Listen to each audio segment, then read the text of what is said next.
Ladies and gentlemen, welcome to this panel discussion titled The Q Cyber Frontier, Harnessing Quantum Innovation for Cyber Resilience. Moderated by Ryan Chalcutt, award-winning TV correspondent. Our panelists are Jinyoung Oh, Vice President, Korea Internet and Security Agency, Republic of Korea. Mark Hughes, Global Managing Partner, Consulting Cybersecurity Services, IBM. Arnaud Taddei, Global Security Strategist and ITU TSG17 Chair, ITU. David Panhans, Managing Director and Senior Partner, BCG. All right, good afternoon. As you heard, my name is Ryan Chilcote, and I would like you to please join me in welcoming our panel before we get started here, before they get going. If there's one topic that simultaneously leaves most lay people like myself scratching their heads and at the same time should give you goosebumps, it's the use of quantum computing as a means of cyber defense and attacks in the future. So, Mark, if I could start with you, let's start with the threat of quantum computing to cybersecurity. What's different about the threat of quantum computing-based cyber attacks from those that we have today? And how far are we from this really being a problem? Which is a great question. So I'm going to start, can you hear me? I'm on the mic. I'm going to start basically by just bringing it up a level. So IBM, where I'm from, has been at the forefront of developing quantum computing for Mark, some time. just 2 seconds. If we could bring Mark's volume up a little bit, oh, thank you so much. Much appreciated. Yeah. Is that working now? How about that? Any good? Are we up? No. Getting there. Getting there. Yes. This may be the world's first quantum computing-based cyber attack on the microphone. Are we all good now?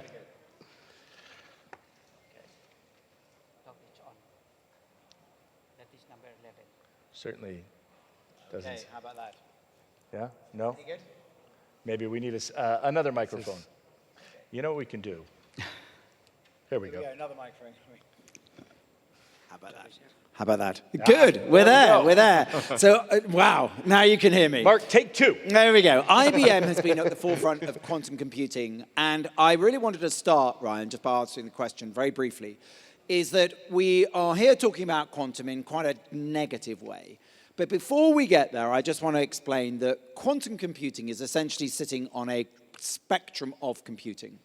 So we all know about traditional classic computing, binary computing. We then have now, more recently, we understand a lot more about GPU computing, which fuels a lot of the AI-driven neural network approach, and that computing is quite specific to enable AI to work. Now we see emerging quantum computing. And there are different approaches to computing, and the quantum computing approach is going to revolutionize our capability, but not just replace. We are going to live in a spectrum of computing, and quantum is going to supercharge a lot of the computing that we've been able to do. And before I go into the actual question that you asked me, Ryan, I want to just talk about what quantum actually is going to give us, what we understand today.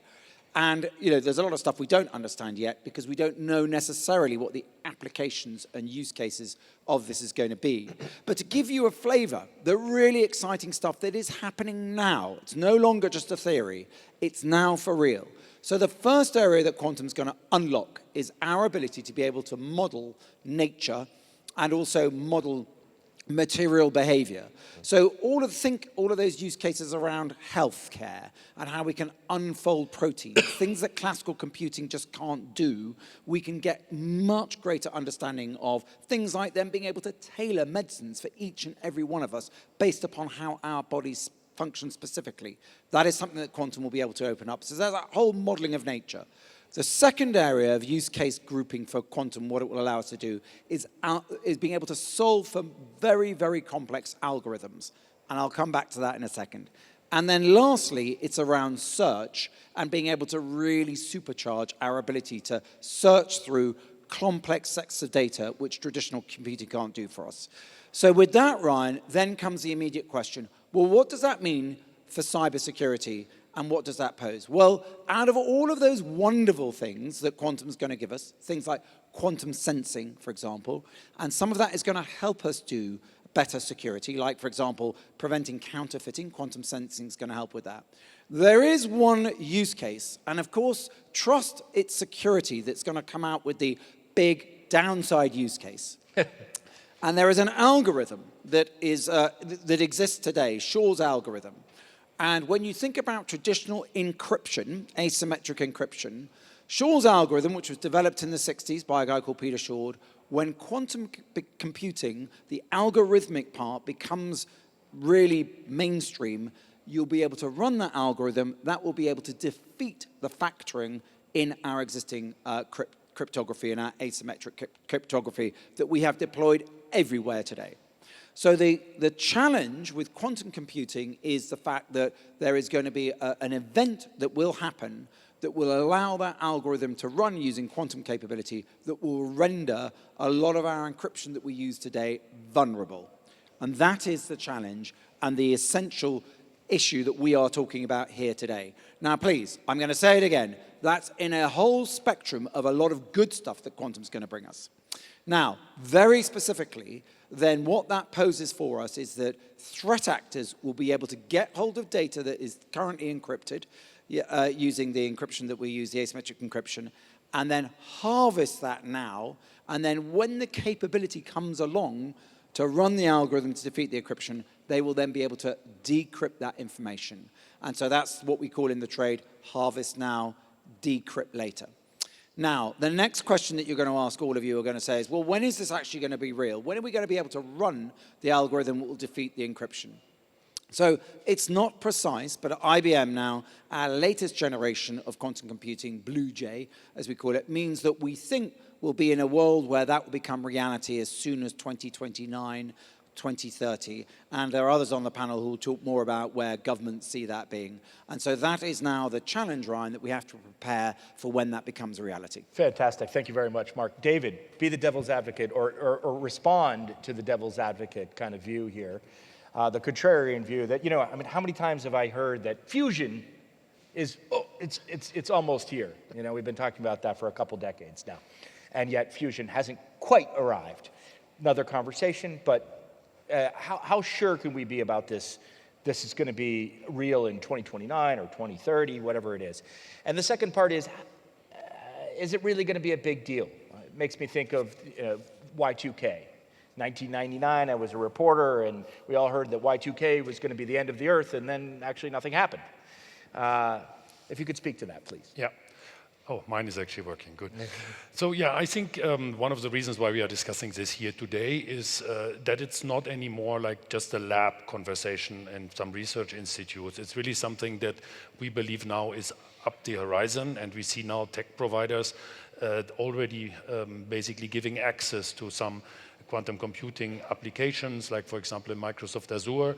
And so this bar of owning the hardware, which is obviously multi-billion investments, makes this disappears and makes this access to the technology potentially much more practical and accessible and near in the future. Now, when we talk to business leaders across different sectors, also here the investments into quantum computing rises over time. More than 1/3 of interviewed large corporations, they are investing. It's still not really massive investment, but they're dedicating every year now significant investments into quantum computing to understand the vulnerability of the ecosystem, their own organization, but also see the opportunities in terms of optimization and efficiency enhancement that technology can actually provide to their business. And I think here sectors were mentioned already. I think energy, obviously this financial industry, then also drug development in pharmaceutical companies. So basically companies that are exposed to very large complex projects will leverage this technology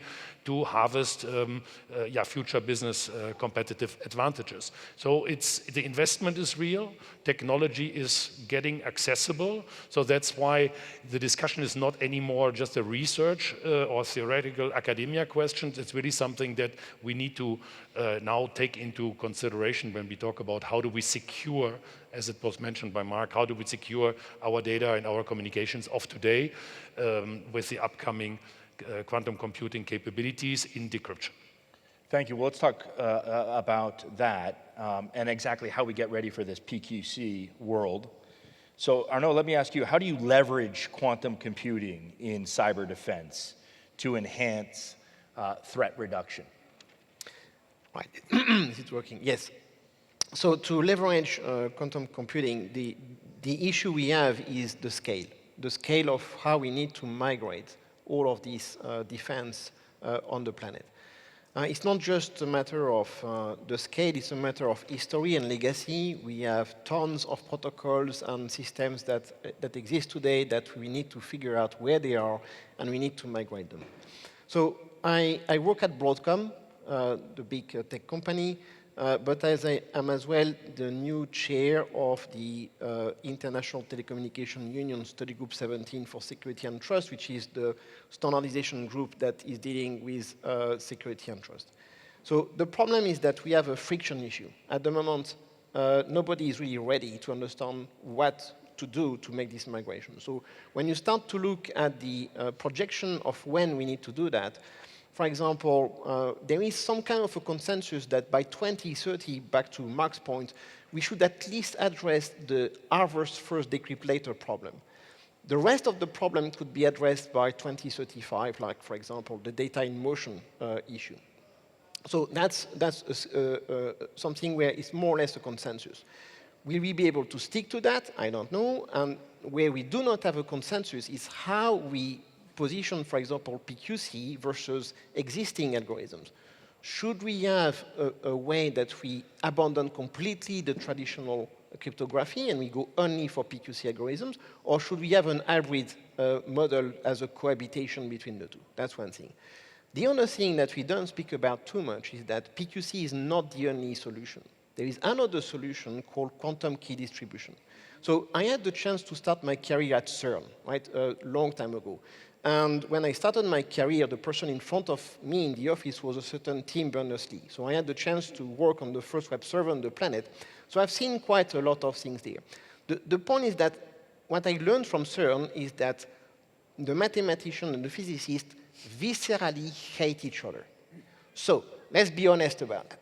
So what happened when the Shor algorithm arrived? There was a huge battle between the mathematicians saying it's simply a matter of changing the algorithm, and therefore the NIST prepared the 3 solutions we are now left on the algorithm. But the physicists disagreed with that. They said, no, we can fix our own problem with our own solutions on quantum.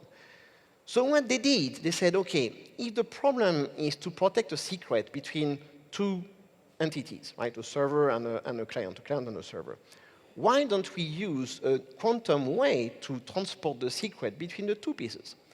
So imagine that they started to think, we can use a property called intrication of the particles and say, we are going to twin these particles, push them with a laser to another place, and encrypt the key on these particles.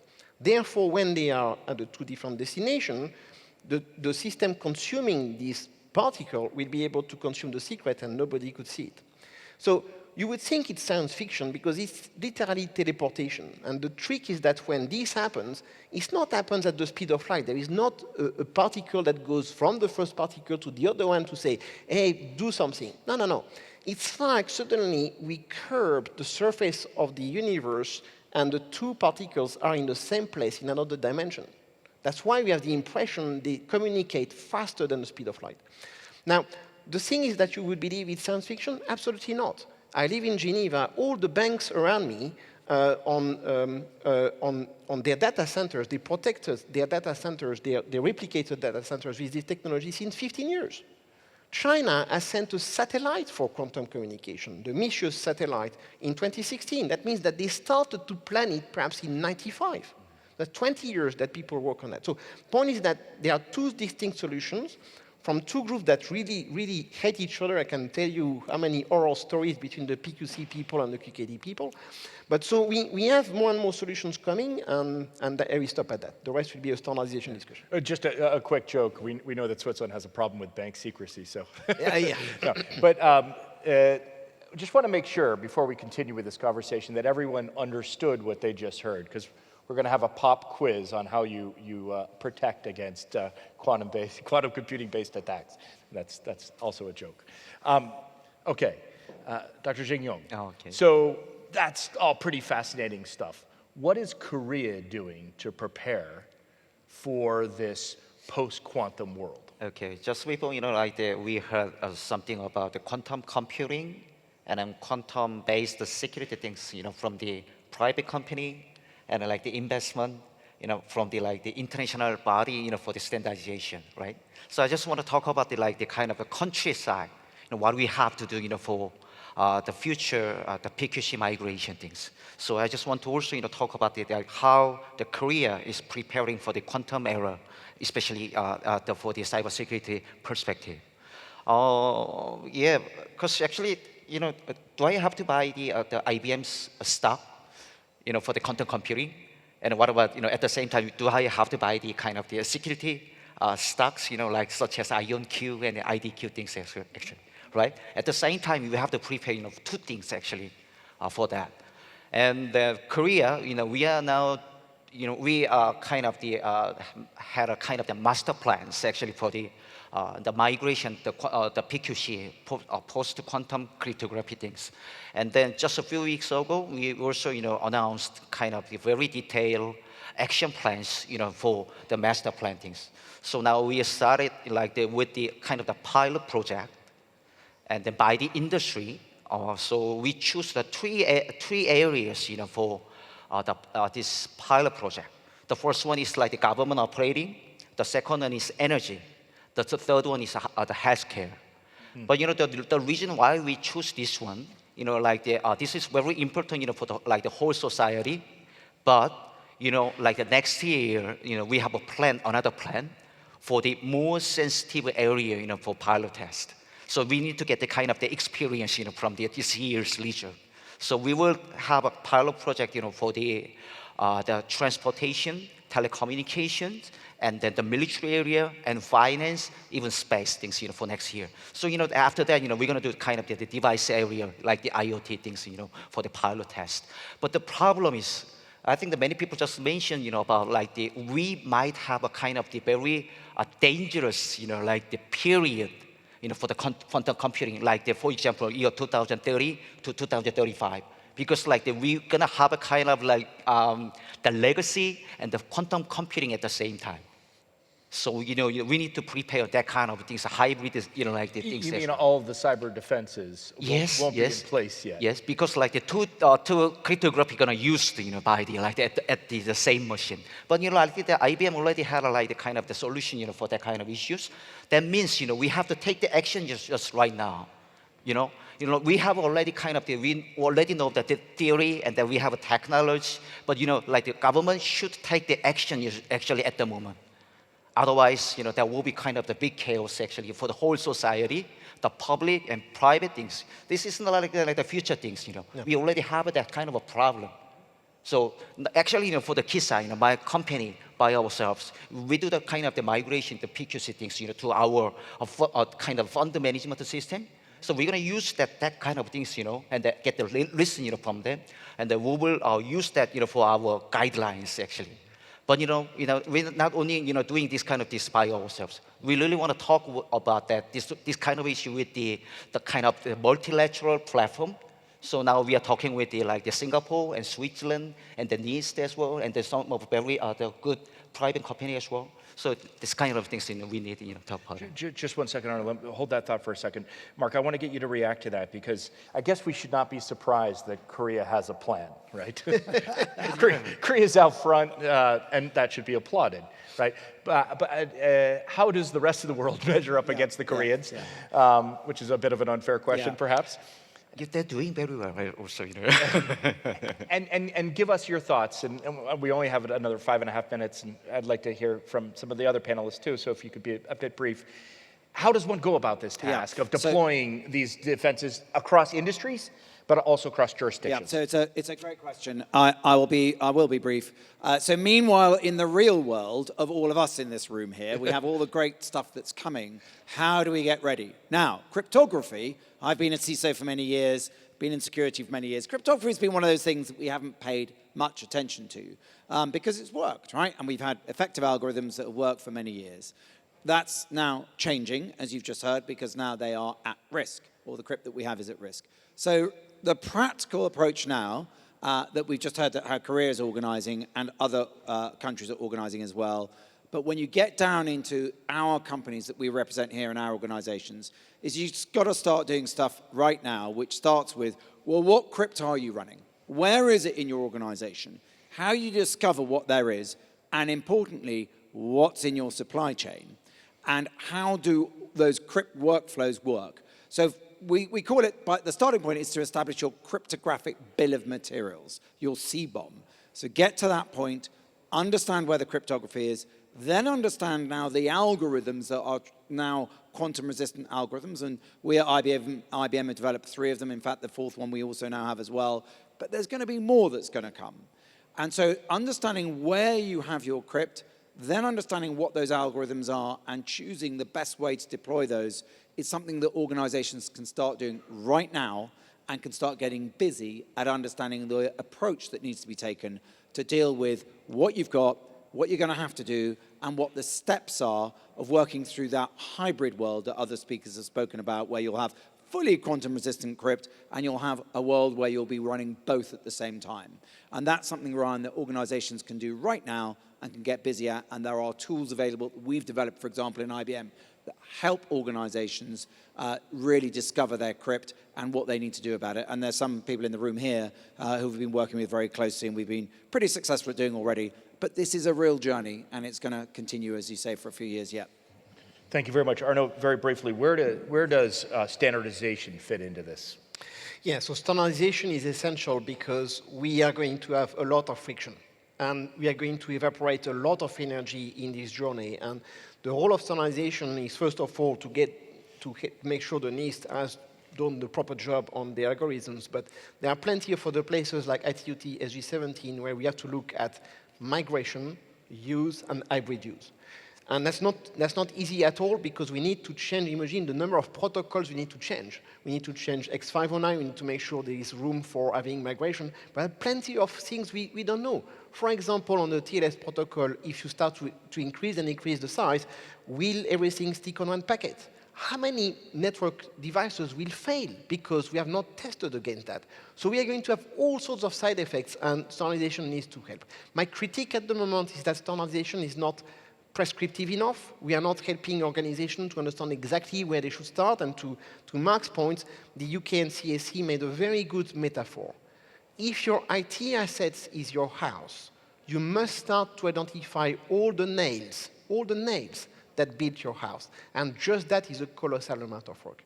I will finish with one thing, which is if you put PQC, migration, QKD, and you add AI and all the other things, we're asking too many things to organizations.